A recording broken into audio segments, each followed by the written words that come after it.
Sou muito grato por entrevistas como esta que você não vai ver na mídia tradicional, que realmente não está apenas correndo com uma manchete, mas realmente olhando para a verdade por trás disso.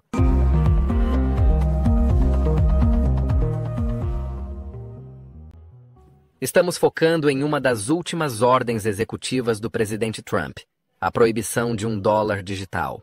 Por que essa mudança de 180 graus? Vamos descobrir por que com Matthew Pippenberg. Ele é meu convidado hoje. Matthew, sempre bom estar com você. Bem-vindo de volta ao programa. Bem, obrigado, Daniel. Estou realmente animado para trocar ideias com você novamente. Certamente, as novas ordens do CBDC e todo o barulho sobre Bitcoin e IA são muitos assuntos para discutir. Mas sim, bem, eu estava apenas falando com nosso amigo em comum, Frank Giustra, sobre isso. Estávamos trocando mensagens sobre isso e ele disse: você tem que perguntar ao Matthew M. sobre isso. E eu disse: com certeza, obviamente quero falar muito de outros tópicos com você. Mas vamos começar com essa proibição do dólar digital de Trump. Estou puxando um artigo da Reuters aqui que sugere que isso só vai dar à China e à Europa. Futuras CBDCs carta branca aqui. E basicamente deixa o campo totalmente aberto. Por que o retrocesso? Quero dizer, os EUA estavam fazendo todos esses testes piloto com CBDCs. Todos pensávamos que estávamos indo nessa direção. Por que a parada nisso? Bem, veja. Não é para tirar o vento da nova empolgação e otimismo que vem da Casa Branca de Trump. E não estou tentando ser anti-Trump. Sou cínico sobre política em geral. Tenho que ressalvar isso, seja à esquerda ou à direita. Escrevi um artigo exatamente 2 anos atrás chamado Os ABCs do CBDC. Eu disse: cuidado com inovações técnicas, sendo a solução para tudo. Assim como inovações humanas. Não há uma solução para tudo na política. Tecnologia, IA, são todos meio que lobos em pele de cordeiro. Em termos da questão específica sobre ter uma ordem executiva com uma bela assinatura e uma câmera na frente. Não vamos seguir o caminho do CBDC de dinheiro digital programável, controlável. Não vamos fazer isso. É fantasticamente óptico. Diga isso com a ordem executiva na sua mão esquerda, mas o que está acontecendo com a mão direita, se Trump está ciente disso ou não, com a mão direita, estamos fazendo um esforço massivo na digitalização e tokenização de todas as coisas através da ferrovia Ripple XRP, de todas as coisas digitais e tokenizáveis, e compatibilidade com blockchain ISO 222, toda essa tecnologia que está acontecendo, enquanto você publicamente critica o CBDC com sua mão esquerda, você está lançando um jogo maior com Tether na sua mão direita e stablecoins. E stablecoins para mim. E Tether em particular é apenas CBDC com outro nome. Não é emitido por um banco central ou pelo sistema bancário de 2 níveis. É introduzido pelos liberais libertários do Vale do Silício e pelo altamente integrado Complexo Militar Industrial de DC, Complexo Político, que é tão tecnicamente confuso intencionalmente que você pode zombar e se livrar das manchetes do CBDC, dizendo que nunca vamos seguir esse caminho, enquanto ao mesmo tempo você está lançando a rodovia XRP, a rodovia digital e, em particular, a rodovia Tether, que Tether ainda é apenas CBDC com outro nome. É tão programável, é tão apreensível quanto um CBDC. Só não é emitido por um banco central. E, novamente, Tether está apenas começando. E XRP e essas outras coisas estão apenas começando. Elas estavam em jogo muito antes do Bitcoin surgir.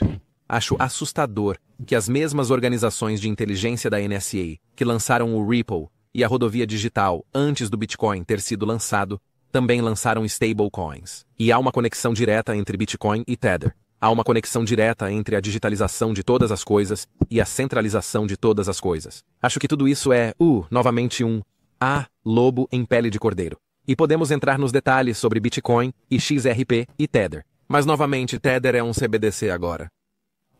Você sabe, é apenas 0,5% da dívida pública em mãos. Mas a ideia é criar um balão no Bitcoin deliberadamente. E também a ideia é atrair atenção e interesse em stablecoins em geral. Tether em particular, porque é apenas mais uma fonte. Tether é amplamente apoiado principalmente por títulos do Tesouro do EUA. É mais uma maneira de absorver IOUs dos EUA não amados, armados e indesejados, títulos do tesouro dos EUA. E, novamente, é apenas 5% da dívida pública dos EUA. Mas à medida que o Tether cresce, tira a pressão do Fed de ter que imprimir dinheiro para comprar esses títulos. Você pode fazer o público fazer isso por você criando um balão em memes digitais, manchetes digitais, digitalização de todas as coisas. Crie um meme e um balão e manchetes no Bitcoin, que também é uma completa contradição com a Casa Branca de 3 anos atrás ou Trump de 3 anos atrás. Mas podemos entrar nisso. Mas a resposta curta sobre o CBDC é: veja, minha opinião, muito simples, é que o Tether é CBDC.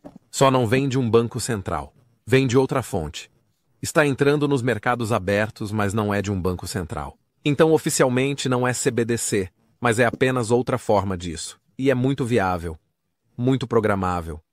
Sim. E muito rastreável, traçável. Eles sabem cada movimento. Muito rastreável. Certo. Todas as coisas que eram assustadoras sobre o CBDC são tão assustadoras no Tether. Então é como você disse, um lobo em pele de cordeiro. Mas quero pegar algo que você disse. Você disse, seria. Você acha isso assustador. O que você quis dizer com isso? Sim, bem, novamente, tempos desesperados exigem medidas desesperadas. E isso se liga à discussão sobre Bitcoin. Não estou tentando desviar isso do Bitcoin, mas tudo faz parte da digitalização, da tokenização de todas as coisas. E você sabe, quando se trata de cripto, porque leva a essa questão, todos estão ligados.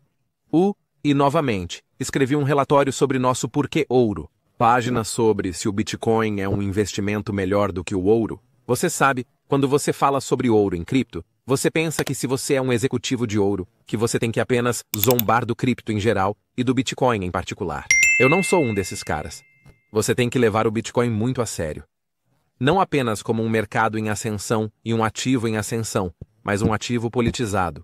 Agora, temos que levar isso a sério. E quando olhei para o Bitcoin versus ouro, fui muito generoso com o Bitcoin. Não foi um artigo de ataque, e ainda assim tenho algumas preocupações reais sobre isso. Há algo assustador sobre isso, como IA. Vejo o cripto como um potencial lobo em pele de cordeiro. E sempre começo a conversa e tenho muitos amigos. Ronnie Sturfula, Larry. Leopard, pessoas. Que Rei Dalio, ele não é um amigo. Mas Rei Dalio diz, eu vou de ouro. Vou polvilhar um pouco de cripto ou um pouco de Bitcoin por cima. Há uma razão para os criptos e o Bitcoin em particular estarem fazendo manchetes. Então você não precisa ser super crítico da classe de ativos ou certamente das pessoas que estão indo longas. Bitcoin ou criptos, você não pode zombar que há poder por trás disso e há política por trás disso. Mas sempre começo a conversa com, e isso soa como teoria da conspiração, mas quem ou o que realmente criou o Bitcoin? E eu sei que isso soa como uma teoria da conspiração. Você sabe, 70% do mercado de Bitcoin é estranhamente estático e realmente não sabemos quem o detém e como. Eles o mantiveram e nunca o venderam por tanto tempo. Eles parecem ter uma confiança tremenda. Eu vejo isso como Bitcoin, como IA e como CBDC e Tether. Eu vejo isso como parte do meu silogismo de muitos anos de que quando os países estão desesperados e estão quebrados, e seus mercados estão em risco, e suas moedas estão em risco, e a inflação é uma manchete, e a agitação social vem disso, que está ao nosso redor, você obtém mais e mais centralização. Isso ao longo da história sempre é o caso da extrema esquerda ou da extrema direita. E para mim, quando você olha para isso, se você aceita essa premissa de que, com a dívida, vem a centralização da agitação social e políticas absolutamente destrutivas e falidas, você tem que olhar para o que eu chamo de paradoxo de Voorhees, ou Trump. Novamente, tudo está ligado.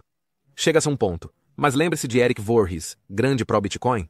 Adoro o cara, ele tem muita inteligência. O que ele vê? Ele bate o punho.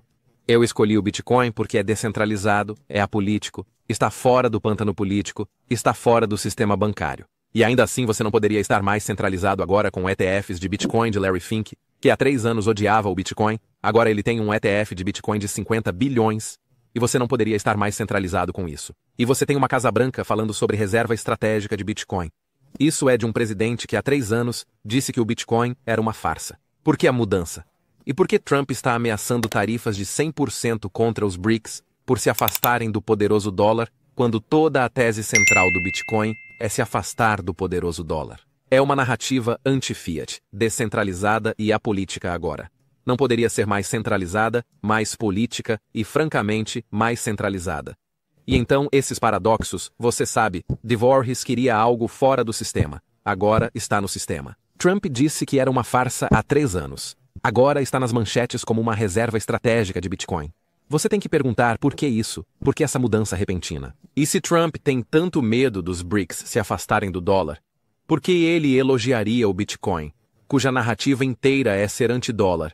E do meu ponto de vista, acho que Luke Groman fez uma analogia brilhante disso nos anos 1970. Isso não é uma teoria da conspiração. A OPEP se reuniu com Kissinger e sua equipe e disse: olhe, e isso saiu há 10 anos. Não é uma teoria, é uma realidade. Vamos inflacionar o petróleo. Vamos inflacioná-lo em centenas de pontos percentuais. Fica respaldado pelo petrodólar. Agora vamos inflacioná-lo. Vai atrair atenção para o comércio de petróleo. Vai nos ajudar a pagar algumas de nossas dívidas pós-Vietnã. E para mim é muito coincidente que estamos inflacionando o Bitcoin agora politicamente para atrair atenção para o Bitcoin, porque Bitcoin e Ripple são um par de negociação. Você pode negociar entre Bitcoin e Ripple.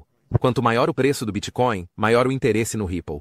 Você cria uma bolha no Bitcoin, muito centralizada, muito premeditada. Anos atrás, na minha opinião, muito antes do lançamento do Bitcoin, Ripple e XRP foram lançados. Faz todo o sentido. Agora, você cria uma bolha no Bitcoin e depois usa isso para atrair dinheiro para o Tether, que será apoiado por títulos do Tesouro do ZEUA. Tira a pressão do Fed das manchetes para comprar títulos indesejados. É meio complicado, mas faz sentido. A propósito, isso não significa que isso seja realmente um vento a favor para o Bitcoin. A politização, a centralização do Bitcoin, na verdade, é bom para os investidores de Bitcoin. Então, não estou dizendo que o Bitcoin é estúpido. O Bitcoin vai morrer. O Bitcoin vai a zero. Estou dizendo que a narrativa do Bitcoin de descentralizado, anti-fiat, anti-governo, ironicamente, é exatamente o oposto disso. E é assim que as operações psicológicas ou programas de inteligência geralmente funcionam. Você telegrafa algo como algo azul, quando na verdade é uma pílula vermelha. E essa é uma visão muito cínica. Pode estar errada, mas não acho que seja coincidência que você tenha ex-pessoas como Glenn Lilly, que estava na NSA, que criou os programas Bitcoin Depache em 2001. Não é coincidência que o Ripple saiu antes do Bitcoin. Para mim, tudo é. Os pontos estão todos se conectando. Em resumo, estamos criando uma bolha de Bitcoin para criar interesse no Tether. E o Tether é CBDC. Só não é emitido por um banco central. E olhando para a ordem executiva, só quero dar um passo atrás aqui, Matthew. Sim. Porque o que eles estão dizendo, pelo que, se estou entendendo você corretamente, é que os CBDCs são uma ameaça muito maior do que o Bitcoin seria para o dólar. Certo? E o objetivo é evitar uma corrida armamentista global. Corrida armamentista para CBDCs e, por sua vez, garantir o dólar como moeda de reserva. Esse é certamente o objetivo? O que eles estão tentando fazer? Quero dizer... Bem, além de criar interesse no Tether e em outras stablecoins que são apoiadas por títulos do Tesouro do Zuckerberg para absorver títulos não amados, há um medo genuíno do tema de desdolarização. O afastamento do dólar que começou quando fomos contra Putin em 2022. E há uma preocupação com a corrida armamentista, entre aspas, e os CBDCs, e quem chega lá primeiro. Quando o FMI falou sobre CBDCs durante o auge da crise do Covid. Não é coincidência. A propósito, toda crise é uma oportunidade para lançar algo novamente. Lobo em pele de cordeiro. Mas é realmente mais assustador do que parece. Quero dizer, tecnicamente, o CBDC é apenas um e-dólar, um euro, um e-iene. Não é necessariamente, uma ameaça ao seu dólar. É apenas uma versão digitalizada de... Mas isso é mais transparente, mais eficiente. Todas as coisas quentes e fofas que o FMI e até mesmo, Powell falaram há 3 ou 4 anos, não substituiriam o dinheiro, não substituiria os direitos de privacidade, etc. Todas essas coisas. Mas o que o CBDC é algo que é mais transparente em ambos os lados. Eles podem ver quem tem o quê, podem ver como programá-lo, e também podem ver como apreendê-lo, como vimos no Canadá, de forma indireta, Como você poderia apreender ativos de caminhoneiros que estão insatisfeitos? Então, se você escrever o artigo errado, dizer as coisas erradas, entrar no grupo. O CBDC, tecnicamente, poderia dar ao Fed ou ao governo dos RZSNUA o poder de tirar isso de você em um cenário de pior caso. Esse é o lado mais sombrio da eficiência e transparência do CBDC e da modernização, digitalização e modernização de todas as coisas. Há um lado mais sombrio disso. É mais centralizado. Para sua pergunta, faz parte de uma corrida armamentista? Todos os principais bancos centrais e todas as principais economias do mundo estão olhando para alguma versão disso. E para Trump dizer que não vamos lá, ele quer dizer isso. Não vamos lá. Mas vamos.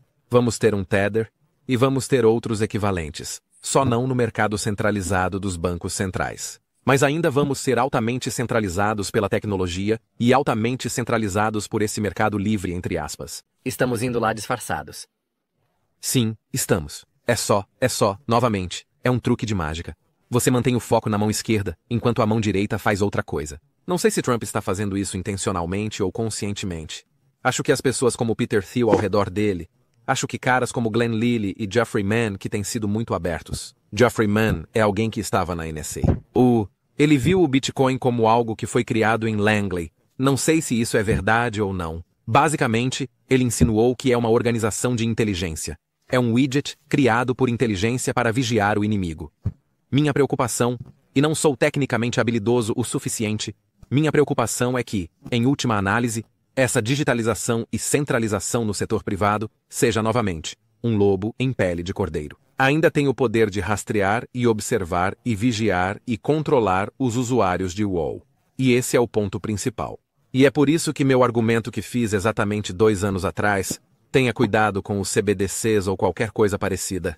Porque tudo, apesar de toda a eficiência, há uma narrativa mais sombria por trás disso. É inerentemente complexo. É intencionalmente complexo. Quero dizer, todo o livro Razão Operável, distribuído e em conformidade com o ISO, é inteiramente complexo. Como derivativos, é feito para ser complexo para que você não possa ver o que está fazendo com você, enquanto ele o ferve lentamente em mais centralização. Isso foi algo que avisei há 2 anos. Vejo isso se desenrolando em tempo real agora. Sim, sou cínico. Começo com a premissa de que não confio no governo. Não confio na narrativa oficial. Se minha premissa estiver errada, então estou errado. E não estou dizendo que tenho conhecimento interno de alguém em Langley. Isso é apenas o que eu acho. Mas é perfeitamente. Sou muito grato por entrevistas como esta que você não vai ver na mídia tradicional, que realmente não está apenas correndo com uma manchete, mas realmente olhando para a verdade por trás disso. Então, agradeço por essa explicação. Só mais um ponto antes de seguirmos em frente. Isso cria uma narrativa. Já estamos vendo isso de stablecoins versus Bitcoin. Por que não usar Bitcoin? Acho que Bitcoin e stablecoin, estou usando Bitcoin e Tether como exemplo de stablecoin, são um par de negociação. E quero dizer que por um par de negociação é que os traders e compradores de ambos Bitcoin e Tether usam o par para mover seus fundos entre esses 2 ativos. E então, se o Bitcoin está ficando popular e o Bitcoin está recebendo apoio político, o que, novamente, não faz sentido se você pensar logicamente. Se você é o presidente dos Estados Unidos, o dólar é sua vaca sagrada poderosa. Por que você elogiaria uma narrativa de Bitcoin, que é anti-dólar? Mas, novamente, se você pensar no par de negociação com o Tether, que é apoiado por títulos do Tesouro dos S&P, faz sentido tirar o nome de vilão do Bitcoin, torná-lo mais manchete, torná-lo mais mainstream, torná-lo mais poderoso. Porque à medida que o Bitcoin cresce, o interesse no Tether e as negociações entre Tether e Bitcoin aumentam e o Tether se torna mais mainstream e assim o Tether se torna mais aceitável. Rã fervida lentamente. Você nem sente isso acontecendo até que seja tarde demais. Francamente, já está acontecendo. Já é grande demais para parar. Eu não vou parar com isso. É por isso que eu recorro a pedras de estimação analógicas como o ouro para estar fora desse sistema. Egon von Greyerz alertou sobre isso há 25 anos.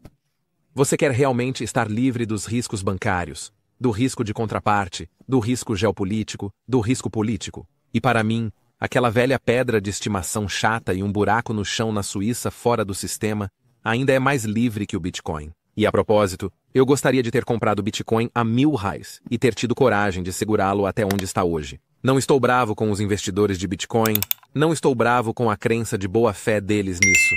E francamente, mas acho que os rostos e os rostos sem nome por trás do Bitcoin levantam uma grande sobrancelha para mim, em termos de sua narrativa de ser uma moeda alternativa. Quero voltar ao ouro chato, como você chama. Mas você fez um ponto sobre os BRICS antes e... Você sabe, vimos as manchetes. Trump dizendo, você sabe, nem pense em se afastar dos dólares. Você vai receber tarifas de 100%. Você sabe, dizendo que ele não está preocupado com os BRICS, não os vê como uma ameaça, é a verdade da questão. Ele realmente vê os BRICS como a maior ameaça aqui. Qual é a sua opinião? Bem, eu ouvi sua maravilhosa entrevista com Willem Mittelkoop, que é ótimo, você sabe, brilhante. E, você sabe, ele disse isso da melhor forma. Trump não faria essa ameaça aos BRICS se não estivesse preocupado. Muito preocupado com os BRICS.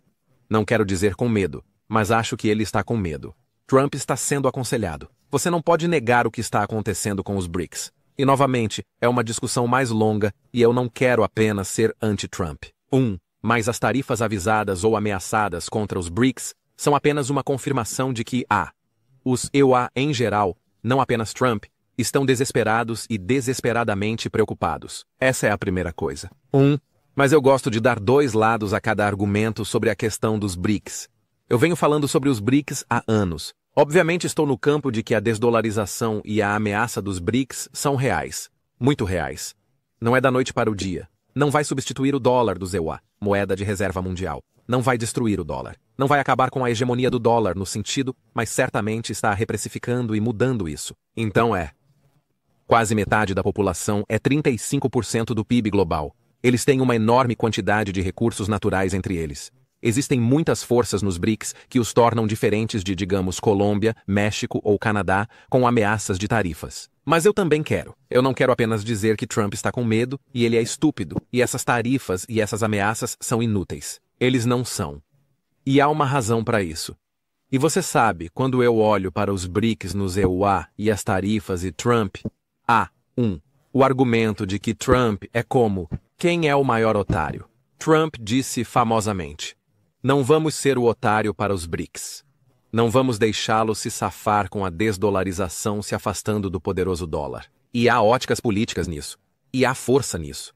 Ele é como Teddy Roosevelt, mas ainda mais. Teddy Roosevelt disse: fale suavemente e carregue um grande porrete. Trump fala alto e carrega um grande porrete. Ele tem razões legítimas para estar bravo com a desdolarização ou se afastando do dólar. Quero dizer, e acho que uma das principais razões é que ele viu uma enorme terceirização de empregos. E essa é a ironia e a contradição de Trump. Mas ele vê, em primeiro lugar, um grande afastamento do dólar e terceirização e mão de obra mais barata. E a ironia é que ele tem caras como o CEO da Apple em sua posse ou em Mar-a-Lago. Quando você olha para a Apple como exemplo, esses iPhones são todos feitos na China. Como todo outro sonho americano é feito na China. O chefe da Nike, bilionário. Onde ele faz seus sapatos? Não nos Iwarzagasamaibo. John Deere, o grande trator americano. Eu sou do meio oeste. Isso é Iowa. John Deere é Iowa. Onde eles fazem seus tratores? México. Trump está legitimamente chateado que o sonho americano foi terceirizado. E então, parte da razão pela qual ele está fazendo essas ameaças de tarifas é para fazer os CEOs que estão na China ou no México trazerem sua de volta para os Equation e fazerem seus tratores e iPhones na América. Quem não poderia ser a favor disso? Eu sou a favor disso. Isso é caro, a reindustrialização. É necessário. Vai levar mais de 2 anos. Provavelmente vai ser inflacionário, mas para a direção de longo prazo da América, faz sentido. Então, eu entendo a ideia de Trump. Essas ameaças contra os BRICS são em parte para tentar convencer os CEOs dos EUA a voltarem para os EUA. Trump também vê um déficit comercial de 300 bilhões de reais, está com legitimamente os chateado BRICS. Com isso. E finalmente, ele vê uma ameaça à segurança nacional em lugares como a China, fazendo chips de computador para armas que poderíamos possivelmente usar em uma guerra fria ou quente contra a China. Então, precisamos trazer isso de volta. Ele está fazendo ameaças de grande porrete de Teddy Roosevelt contra os BRICS, e você não pode zombar dele por isso. Ele sente que os Astro foram um otário. Mas então você tem que olhar do lado dos BRICS, porque eles também se sentem como um grande otário. Eles tiveram gerações importando inflação dos EUA através da política do Fed. Quando o Fed torna o dólar fraco ou forte, taxas para cima ou para baixo, O balanço, mais gordo ou menor, isso afeta as moedas locais e as políticas locais de todos os outros países do mundo. Eles são, e os BRICS em particular, são o cachorro sendo balançado pela cauda do Fed. Além disso, esses países dos BRICS passaram gerações tendo o FMI e o Banco Mundial, dando-lhes empréstimos com muitos cordões anexados que são muito usurários. E há um ótimo livro, de John Perkins, chamado Confissões de um Assassino Econômico. Todos deveriam ler isso.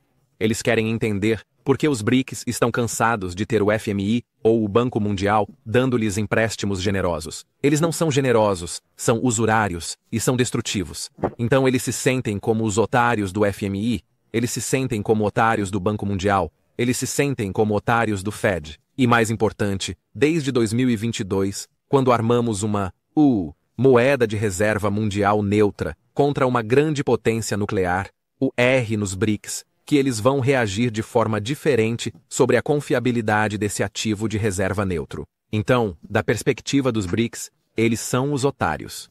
Da perspectiva de Trump, nós somos os otários. E ambos estão certos e ambos têm que encontrar uma solução. E então é mais complicado do que apenas zombar de Trump por suas políticas de grande porrete. Ele realmente está tentando tornar a América grande novamente. Ele quer dizer isso. Se isso é sublime ou ridículo, ainda está para ser determinado. Mas você tem que se colocar na perspectiva dele. Faz sentido. Mas ele é um vencedor, não um líder. E como um vencedor, ele vê tudo como um jogo de soma zero, vencedores e perdedores. Ele não tem aquela mente brilhante de John Nash. Vamos cooperar. Porque se ele entendesse por que os BRICS estão se afastando do dólar, você não poderia culpá-los. Se eu fosse um dos líderes de uma nação dos BRICS, eu veria isso. E então há muito mais nisso do que apenas Trump está certo ou errado, ou os BRICS são perigosos, ou não são perigosos. Mas claramente da perspectiva de Trump, nós somos os otários. Mas novamente, da perspectiva dos BRICS, eles são os otários. Esse jogo de poder será interessante de ver como se desenrola. Quero dizer, vimos quão rapidamente a Colômbia cedeu às demandas, às tarifas, às ameaças. Agora concedido, os BRICS como uma entidade trabalhando juntos, essas ameaças funcionarão? Esses três. Eu não sei. Novamente você tem que. É como quando estávamos armando o dólar. Até Obama disse para não armar o dólar em 2015, mas ele não quis dizer isso contra países como Irã ou Venezuela. Você pode jogar esse jogo com o Irã e a Venezuela. E francamente, você pode jogar esse jogo com a Colômbia e você pode jogar em termos de tarifas. E com todo o respeito, o Canadá é uma grande potência. Mas Trump pode ameaçar o México, pode ameaçar o Canadá. E a propósito, o México vai retaliar. O México será criativo. Mas os BRICS são diferentes como um grupo do que, digamos, Colômbia ou México, ou até mesmo Canadá individualmente. E essa é a questão. Acho que estamos subestimando novamente. Eu digo que os BRICS são 35 a 40% do PIB global e estão crescendo. E a propósito, os BRICS têm muitas fraquezas. Não estou dizendo que eles não têm problemas.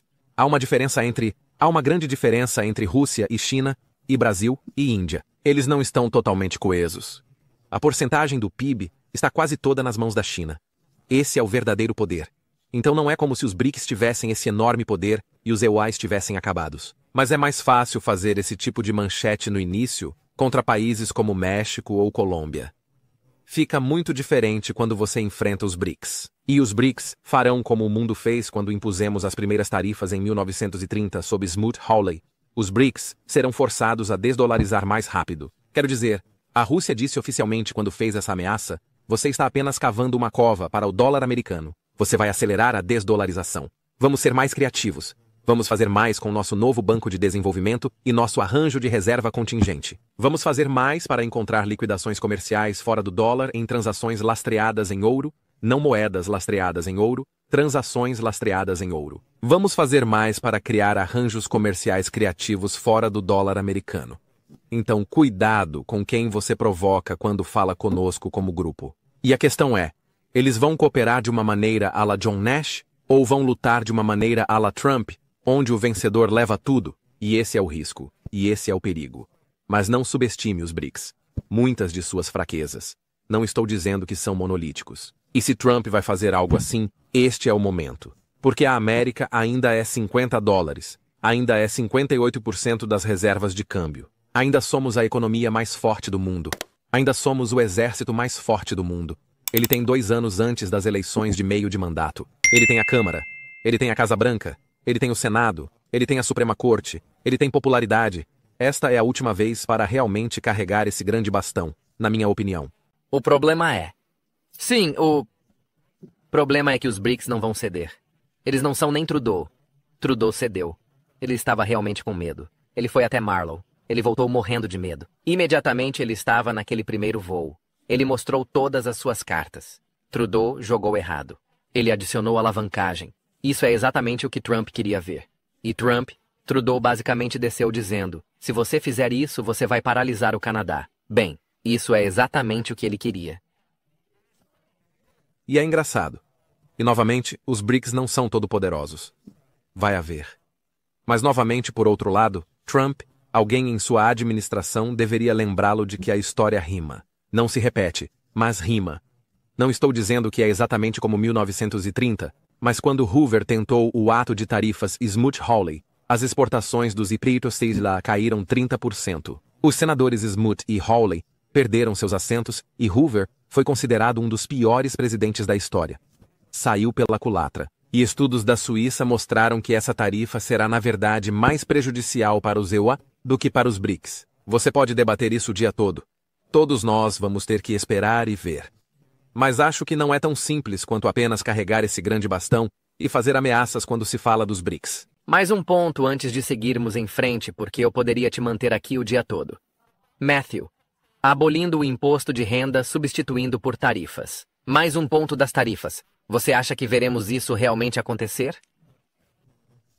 Olha, qualquer um adoraria ver o IRS substituído pelo RS, certo? Novamente, essa é uma outra questão. Mas isso assume que efetivamente o resto do mundo cumpre com os EUA, porque a demanda dos EUA por produtos e a exportação de produtos dos EUA é tão poderosa que o resto do mundo não tem escolha a não ser cumprir. Minha opinião é de falar com pessoas em Singapura, em Istambul, em Nova York, em Londres, fora do Iowa, e minha opinião é que estamos subestimando a determinação, após muitas gerações, de ser o brinquedo do Ocidente em geral, do FMI e do Banco Mundial em particular, e dos Economau especificamente, que países como os BRICS, e especialmente Rússia e China, estão procurando uma maneira não dolarizada de fazer negócios e não vão substituir o dólar da noite para o dia. A Rússia, como Kyle Bass disse anos atrás, a China, como Kyle Bass disse anos atrás, tem procurado o pretexto para encontrar uma fonte de energia não dolarizada fora, em outras palavras, não petrodólar, para comprar petróleo fora do dólar. Há todas essas forças em jogo por países muito poderosos.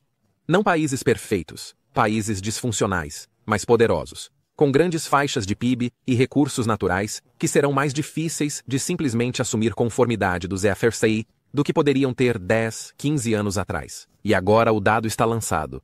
Desde que armamos o dólar americano, esses países, em particular Rússia e China, têm uma tremenda determinação para se afastar do dólar. Eles não querem substituí-lo. Isso é destruição mútua assegurada.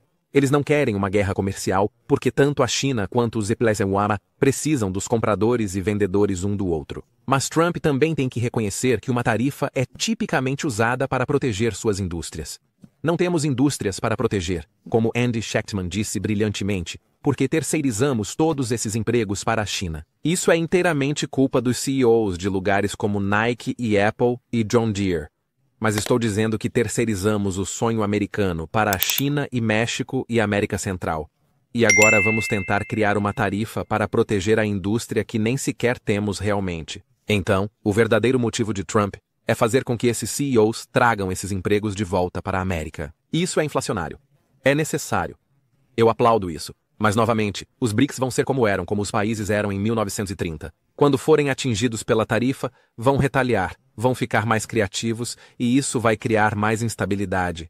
E como a Rússia diz, isso vai aumentar a desdolarização, porque todas essas tarifas é outra forma de armamento que não foi tão bem para nós pós-2022 e provavelmente não vai tão bem para nós agora. Mas, novamente, eu aplaudo a tese de reshoring, que está realmente por trás das tarifas de Trump. Eu aplaudo isso. Quero chegar a uma citação poderosa que ouvi você dizer uma vez. Você disse, Eu vi a escrita na parede há muito tempo. E foi quando você passou de ser um especulador de ativos de risco para ser um empilhador de preservação de riqueza em ouro físico chato. Não é bugismo de ouro, você diz. Não é histeria. Não é ouro só vai em uma direção e o ouro resolve todos os problemas. Mas certamente resolve o problema da inflação, que você diz é tão óbvio para você mesmo. Então eu quero voltar a isso. É uma pergunta. Carregada. Mas como você viu o caminho para o ouro, e ainda é verdade hoje, ainda é, porque agora é difícil estar no ouro, Matthew. Quero dizer, tenho pessoas me ligando, devo vender meu ouro? Porque Bitcoin, apenas olhe para ele, veja o Bitcoin como o objeto brilhante na sala. E eu digo não, você não quer necessariamente fazer isso. Você não quer fazer isso. Então fale comigo um pouco sobre seu caminho para o ouro. E por que ainda é tão relevante e importante para você? Bem, novamente, eu era um especulador. Eu era um gestor de fundos de hedge em uma bolha.com. Eu faço piada do Bitcoin como sendo uma tulipa. Não é, mas incrivelmente há uma oportunidade porque eu entendo a especulação do Bitcoin. Eu não acho que vai chegar a zero tão cedo. Acho que provavelmente vai subir. E eu não tenho nada contra a especulação. Eu penso no Bitcoin como um ativo de especulação, não um armazenamento de valor. Mas essa é uma outra conversa e é um outro debate. Não é anti-Bitcoin, mas eu era um especulador, e muitos em sua audiência ainda são especuladores. E eu respeito isso também. Então eu sou um proprietário de ouro, não um locatário.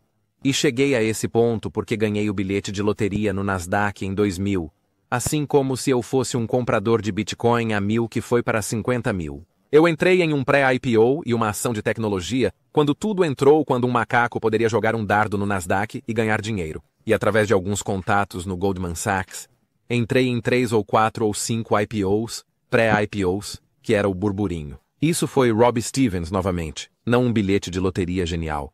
A maioria deles falhou.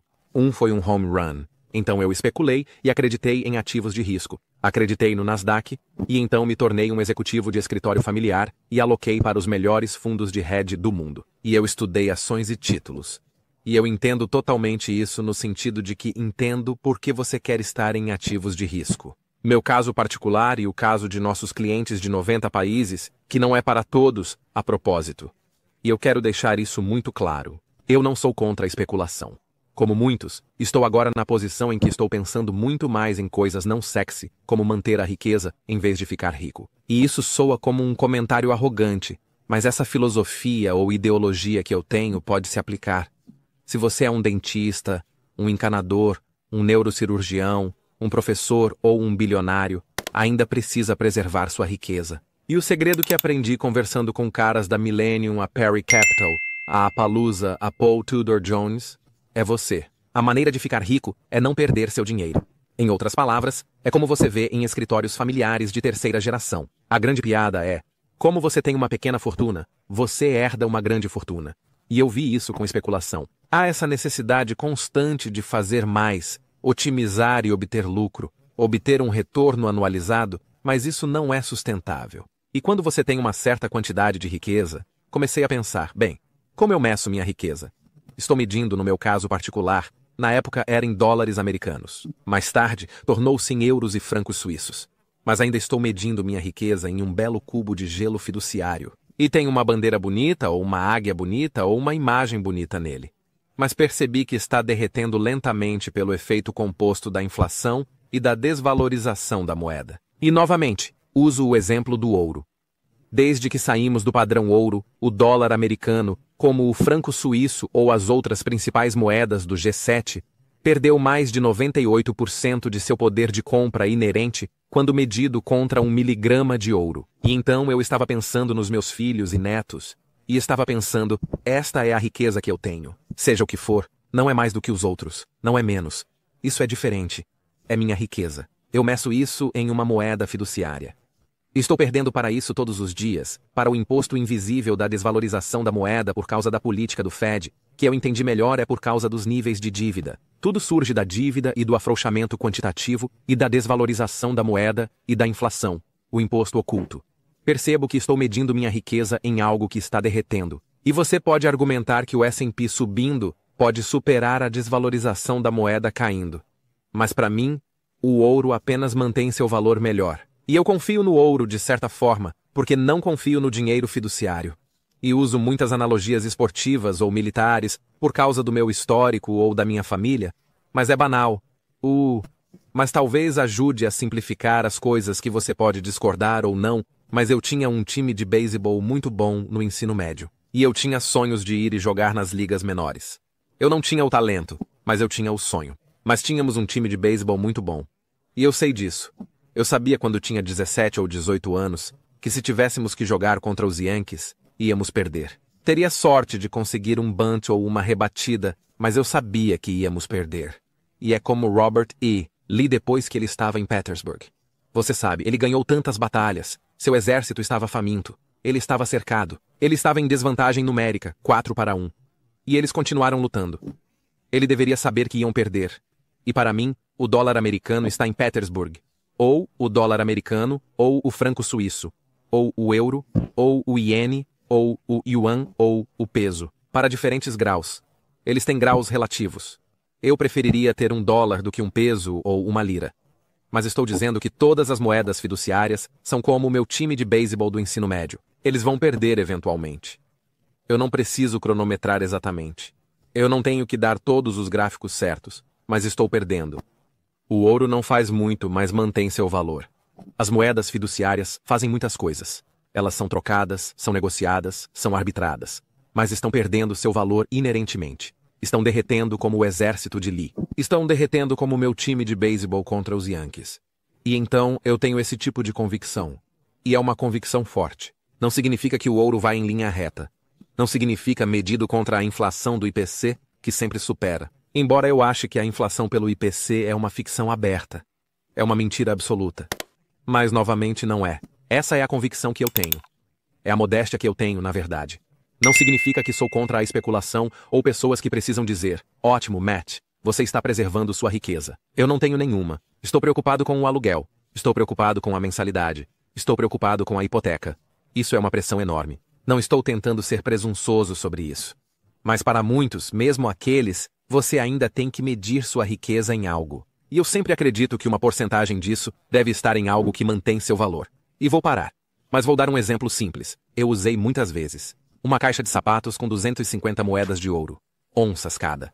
Em 1920, isso valia 5.000 reais porque eram 20 reais a onça para ouro, em 1920, e 5.000 reais em uma caixa de sapatos em ouro poderiam comprar uma casa. Esse era o preço médio da casa na América de 1920.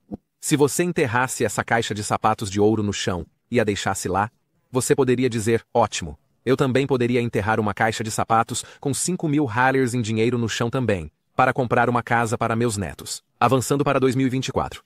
Eu quero comprar uma casa para meus netos. Qual caixa de sapatos eu quero? Os 5.000 reais que enterrei em 1920. Inútil. Não vale nada.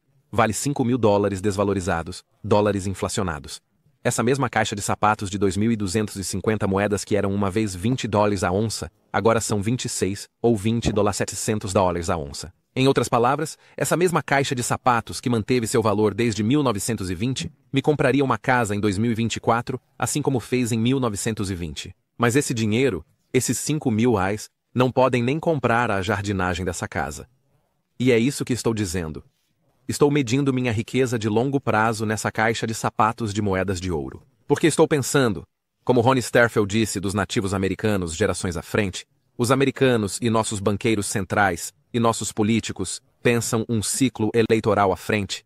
Eles querem desvalorizar a moeda. Eles querem fazer promessas que podem cumprir desvalorizando a moeda às custas do povo. E é isso que é tão grotesco sobre o dinheiro fiduciário e políticos e banqueiros centrais. Exatamente. Belamente dito. Bem dito. Obrigado por isso. É exatamente isso.